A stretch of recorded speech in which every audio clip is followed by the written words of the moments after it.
A knock at the door when you least expect it. I am the one whose name must not be spoken for fear I hear it and sit next to you. I am the pain in your arm at 4 in the morning, the headache that will not shift. The sour taste in your mouth of everything you ever did. I am waiting, little musician, and one day I shall come for you also. Then you will see your wife once more.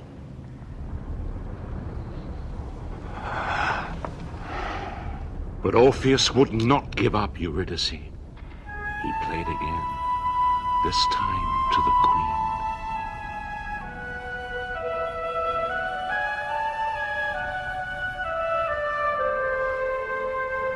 He will not listen. Or if he pretends to listen, he is lying. Oh, death cheats too. Each year, mankind endures the winter while I stay here, because he tricked me long ago. Even Zeus was powerless to change it. He'll trick you too, musician. Still Orpheus played on, but the king of the underworld was deaf to the beauty of his music. Persephone was moved by an unbearable sadness. Everything must die, Orpheus. The people we love most have to die. Even the rocks, the earth itself is eaten away by time. Everything must die, Orpheus. To live again. People think of death like absence, but absence isn't forever. Not while there is any life left at all in the world. It is only cold on the earth for 6 months. Death is unimpressed.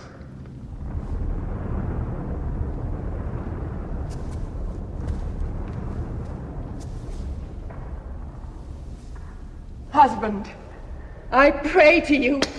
I am begging you. Give up this soul to Orpheus.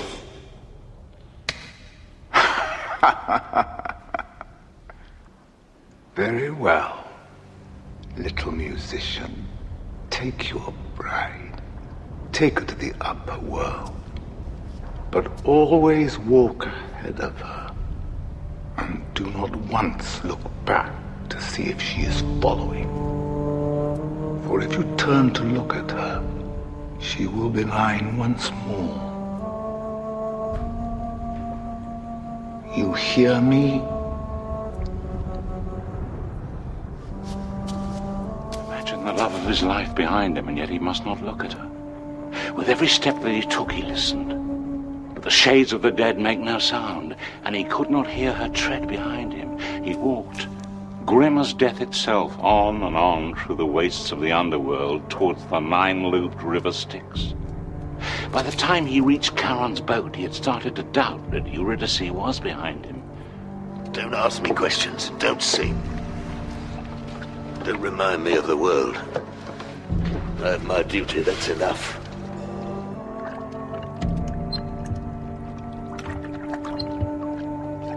Eurydice, give me a sign. Just breathe. I can't hear you. Don't look round! Oh, how he longed to. How he longed to. As he started up the steep track that leads back to the world's light, he kept his eyes on the ground. He clenched his fists hard and willed himself not to think of her. It wasn't far. Ahead of him, he could see the daylight. If only he could believe that she was behind him. That the silence of her death was not a real silence, but had been redeemed by music. He was almost at the entrance of the cave that leads to Hades, and he could hear the birds singing outside. And they walked out into the sunlight and were happy ever after. They didn't. They didn't. They didn't. It's always just when you think you have things in your grasp that you close your fingers and find they've gone. Because when we're in love, it's our hearts that guide us and betray us all the time. Orpheus could bear it no longer. He turned, and her soul fled back to Hades. He had lost Eurydice forever. Orpheus went out alone. He went back to the land of his people and sat like a man who was dead already. And the women gathered round him.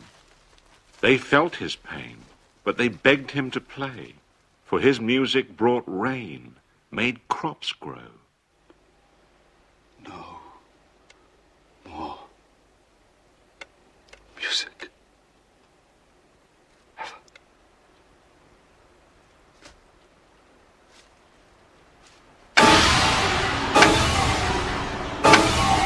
What happened? If you could have heard that sound, that hateful, ugly sound. A sound that could make women barren, stop love before it started, on and on and on, day after day. And the women came to him from the fields, knowing they must end this deathly noise. They circled round him and beat their tools upon the ground. They're really wild, those women. What did they do?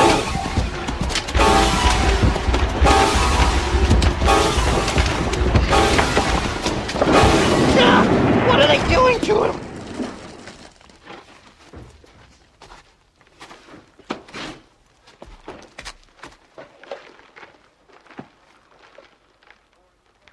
They tore his body limb from limb. They cast its fragments onto the river, and his head floated out to sea, to the island of Lesbos. And his head still sang her name, will always sing her name, Eurydice. And some people say that the wild women were turned into trees where they stood. But that was the last time that trees had souls, and that from that day there was nothing in oaks or limes or silver birch but woody silence. But Orpheus's head spoke prophecies, and the love that he had had for Eurydice was never forgotten, never will be forgotten, as long as there is life. So maybe love is stronger than death. And we've got his lyre. It's here. My lyre must always play, for without music we are nothing. We need the shapes out of nothing, tunes out of silence, love out of hate, music that lasts forever.